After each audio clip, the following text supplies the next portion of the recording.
नाज़रीन, आज दो मुख्तलिफ चीज़ों के ऊपर मैंने बात करनी है अपने इस वीलॉग के अंदर। एक का ताल्लुक शहबाज गिल साहब के साथ है और दूसरे का ताल्लुक नजम सेठी साहब के साथ है। उन्होंने बात की है दो ऐसे एंकर्स की जिन्हें 50 लाख रुपया जो है वो ऑफर की गई। इस तरह के जो गंदे अंडे होते हैं वो पूरी हमारी इंडस्ट्री का बेड़ा गर्क करते हैं। अगर टीएलपी के साथ कल को हमने किसी किस्म का सियासी इत्तेहाद करने की कोशिश की, हम पाकिस्तान तहरीक इंसाफ छोड़ देंगे, नहीं रहेंगे पाकिस्तान तहरीक इंसाफ के साथ। पाकिस्तान तहरीक इंसाफ जब वायलेंस के हवाले से बात करती है ना, तो यकीन करें हंसी आती है, अंदर से एक कहका आता है।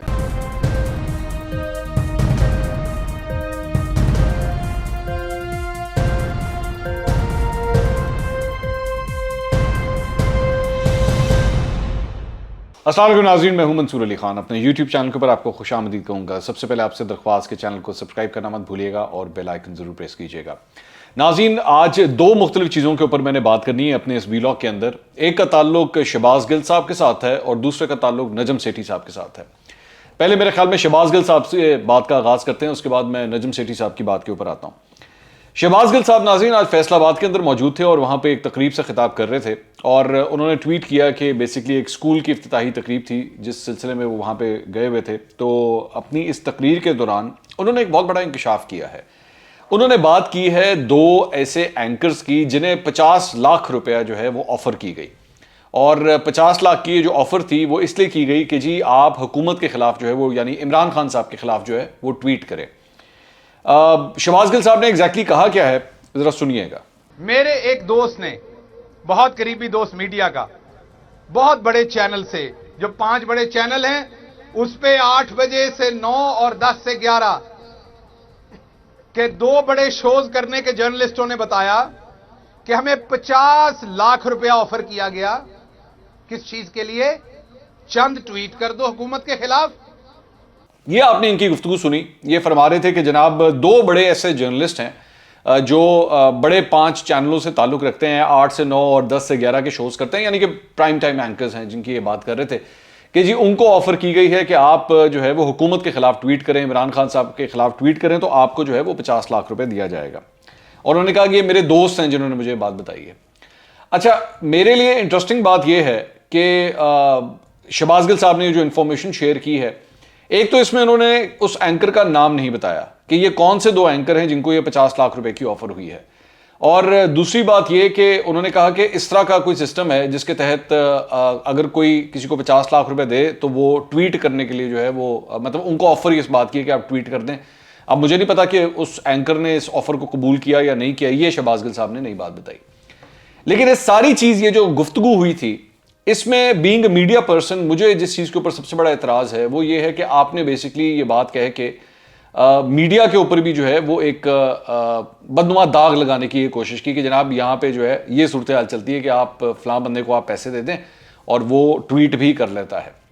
अब अगर तो मिसाल के तौर पे इनको 2 लोगों के बारे में पता लगा है कि जनाब 2 ऐसे लोग हैं जिनको इस तरह 50 लाख की ऑफर हुई कि जी इमरान खान साहब के खिलाफ आप ट्वीट करें, तो शहबाज गिल साहब को सबसे पहले तो ये करना चाहिए था कि इस तकरीब में खड़े होकर इसको शेयर करने के बजाय सबसे पहले इसके ऊपर जो है कि इंक्वायरी कमेटी बिठानी चाहिए थी। और इसकी एक्चुअली, बिकॉज ये एक क्राइम है, मेरी नज़र में ये क्राइम से कम नहीं है कि अगर आप हुकूमत के खिलाफ ट्वीट कराने के लिए पैसे ऑफर कर रहे हैं तो फिर तो ये बहुत बड़ा क्राइम है और इसकी तो पूरी तरह इन्वेस्टिगेशन होनी चाहिए।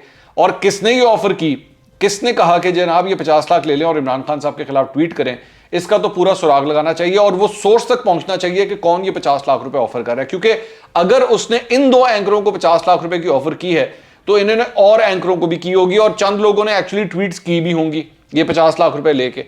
तो शहबाज गिल साहब को तो एक्चुअली चाहिए कि इसकी पूरी तरह इन्वेस्टिगेशन करें, उन लोगों तक पहुंचे कि ये कौन से लोग थे जो पैसे ले लेके जो है वो इमरान खान साहब के खिलाफ ट्वीटें कर रहे थे और हुकूमत के खिलाफ ट्वीटें कर रहे थे, ताकि दूध का दूध और पानी का पानी हो।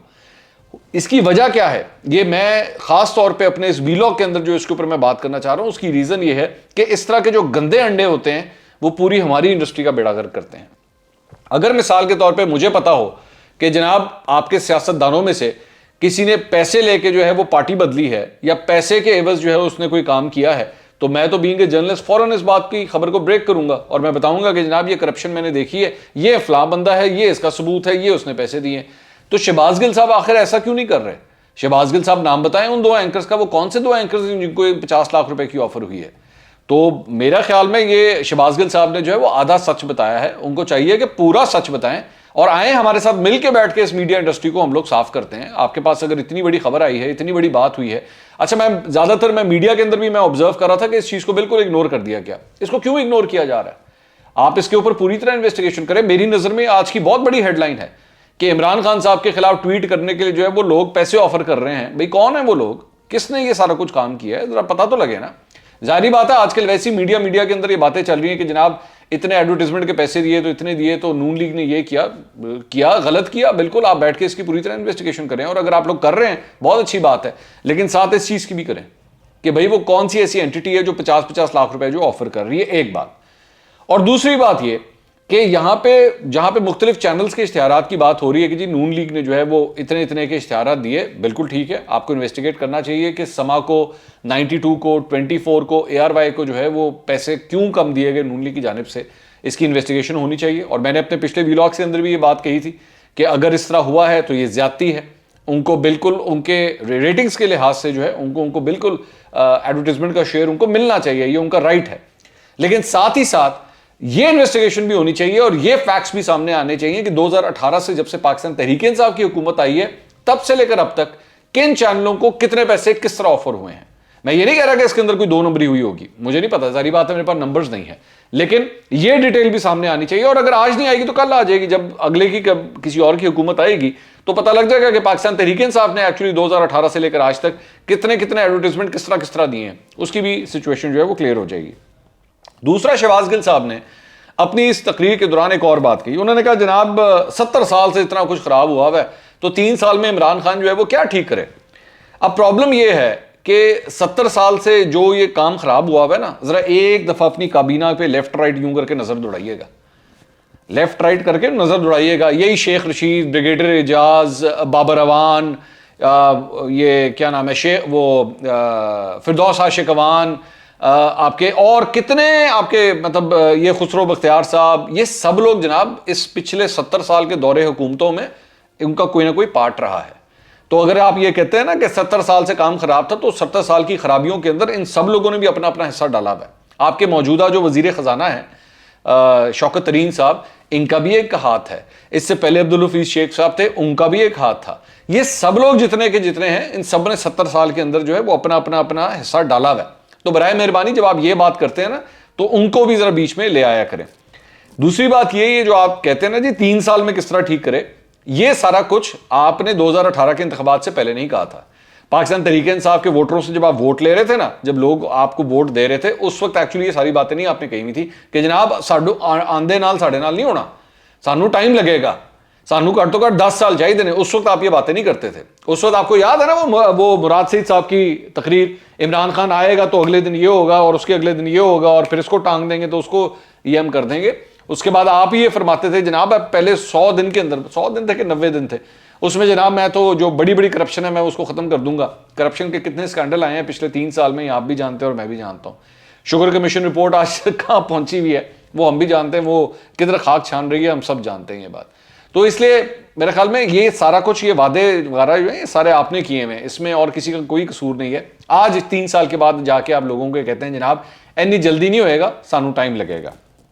अच्छा, उसके बाद जनाब 2 जो है वो ट्वीट्स मैं आपके साथ शेयर करना चाह रहा हूं, और वो हैं जनाब अली जैदी साहब और शीरी मजारी साहिबा, दोनों वफाकी वजीर हैं। उन्होंने आज ट्वीट्स की और वजह इसकी ये थी कि जनाब नजम सेठी साहब ने अपने प्रोग्राम के अंदर ये गुफ्तगू करते हुए जो है ये बात कही कि जनाब PDM जो है वो अब इस सिलसिले में जो है वो एहतजाज करने, लॉन्ग मार्च का जो है वो प्लान रखती है, और चूंकि PDM जो है वो लॉन्ग मार्च का प्लान करती है तो इस बार अगर इन्होंने कुछ करना है तो इनको कुछ हटके जो है वो कुछ करना पड़ेगा। अच्छा, उसमें उन्होंने कहा कि जनाब खान को छोड़ना नहीं है, हमें ये सोचना पड़ेगा PDM को, और पिछली दफा तो बड़े सब कुछ जो है वो आराम शराम से हो गया था, लेकिन इस मरतबा जो है गमला भी नहीं टूटा था, लेकिन इस मरतबा जो है बहुत कुछ टूटेगा और सर भी तोड़ने पड़ेंगे, बहुत सी चीजें जो है वो तोड़नी पड़ेंगी। ये इस तरह की उन्होंने बात कही।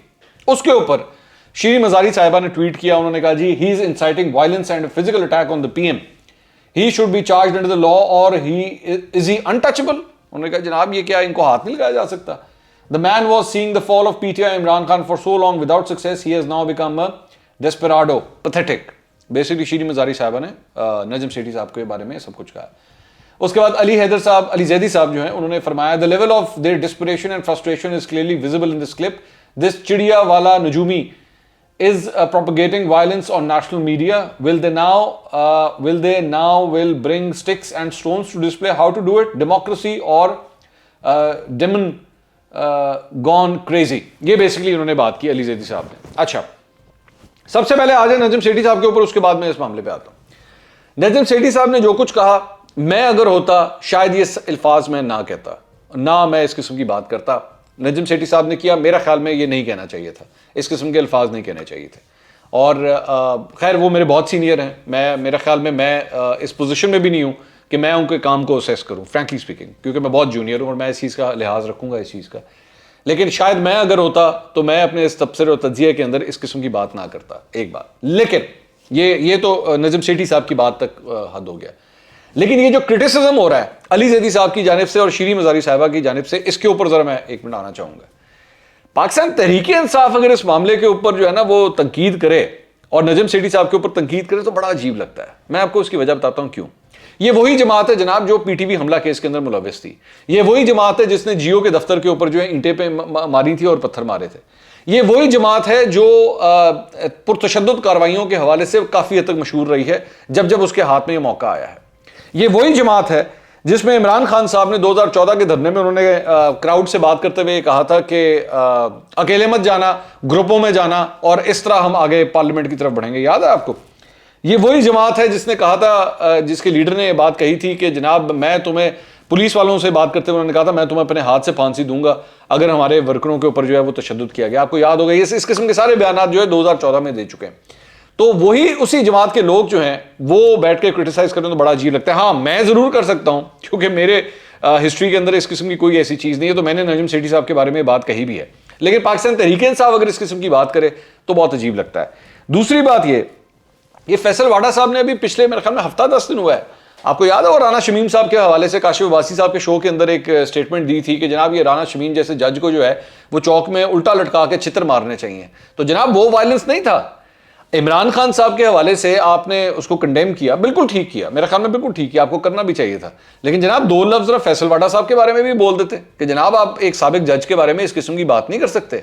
आप किसी शख्स के बारे में अगर कल को एक्चुअली आप ही की इस बात से, और उसके बाद वो जो अली अमीन गंडापुर साहब जो कश्मीर की आज़ाद कश्मीर की जो इलेक्शंस हो रहे थे उसकी कैंपेनिंग के दौरान जिस किस्म की बातें करते रहे वायलेंस के हवाले से और जिस तरह उसको वो इंसाइट करते रहे, वो सब भूल जाता है. उस वक्त जाके टाइप करना या ट्वीट करना याद नहीं रहता आप लोगों को. उस वक्त भी तो उसको बोला करें ना, उस वक्त भी अंदर का ज़मीर जरा जगाया करें कि नहीं जनाब बेशक हमारी पार्टी का बंदा है लेकिन इसने गलत किया है. और सबसे बड़ी एग्जाम्पल जो अब मैं आपको देने लगा हूं, वायलेंस के हवाले से बात करते हैं. नजम सेठी एक एंकर है, नजम सेठी एक मीडिया पर्सनालिटी है. उसने थोड़ी सी बात कही तो आपको बहुत बुरा लगा. वो जनाब तहरीके लब्बैक पाकिस्तान वाले जो कुछ कर रहे थे फिरोजपुर रोड के ऊपर, और यहां पे जो 11 पुलिस के एहलकार शहीद हो गए, ये तो बोल रहे हैं ना, उन्होंने तो करके दिखाया, उन्होंने तो सब कुछ कर दिया. वहां पे जाके आपके एजाज चौधरी साहब जाके फूलों का गुलदस्ता वहां पे जाकर देकर आते हैं. वहां से अंदर से जमीर नहीं जागता, वहां से दिल नहीं करता कि जनाब एजाज चौधरी को मना करें, जब वो आपकी उस पार्टी के हवाले से, टीएलपी के हवाले से आपके जो लीडरान हैं वो बैठ के प्रेस कॉन्फ्रेंस करते रहे कि जनाब ये तो मिलिटेंट हो चुके हैं और अब स्टेट जो है इनको छोड़ेगी नहीं और ऐसी की तैसी हम इनको हर सूरत जो है वो पकड़ के रखेंगे. उस वक्त अंदर का जमीर नहीं जागता. नजम सेठी ने 4 बातें कही, गलत कही. मैं बिल्कुल ये कहता हूं मेरे ख्याल में उनको नहीं कहनी चाहिए थी, लेकिन भाई उन्होंने तो चलो मुंह से बोला ना, वो अगलों ने तो करके दिखाया. अगलों ने तो अपने हाथ से करके दिखाया कि जनाब ये लें, हम तो हैं वायलेंट और आप कर लें जो कुछ भी करना है. उसके बारे में तो आपके लीडर जाके बोलते हैं कि जनाब हम इनके साथ जो है वो कल को जो है हमारा सियासी इलाक भी हो सकता है, इत्तेहाद भी कर सकते हैं उनके साथ. वहां जाके जमीर नहीं जागता. बोले आज अली जैदी साहब, बोले आज शीरी मजारी साहबा, बोले आज फवाद चौधरी साहब के जनाब अगर टीएलपी के साथ कल को हमने किसी किस्म का सियासी इत्तेहाद करने की कोशिश की, हम पाकिस्तान तहरीक-ए-इंसाफ छोड़ देंगे, नहीं रहेंगे पाकिस्तान तहरीक-ए-इंसाफ के साथ. कहें ये बात. तो इसलिए बिल्कुल तनकीद जो है जहां होनी चाहिए बिल्कुल होनी चाहिए, लेकिन पाकिस्तान तहरीक-ए-इंसाफ के लोगों के पास जो है ना इसका मार्जिन बड़ा कम है. मैं ये नहीं कहता कि ऑपोजिशन की जमातें भी जो है वो बड़ी कोई फरिश्ता किस्म की जमातें हैं, उनकी भी कबड़ के अंदर बड़े बड़े स्केलेटन मौजूद हैं, लेकिन पाकिस्तान तहरीक-ए-इंसाफ जब वायलेंस के हवाले से बात करती है ना तो यकीन करें हंसी आती है, अंदर से एक कहका आता है. अगले व्लॉग में दोबारा मुलाकात होगी. अल्लाह हाफिज़.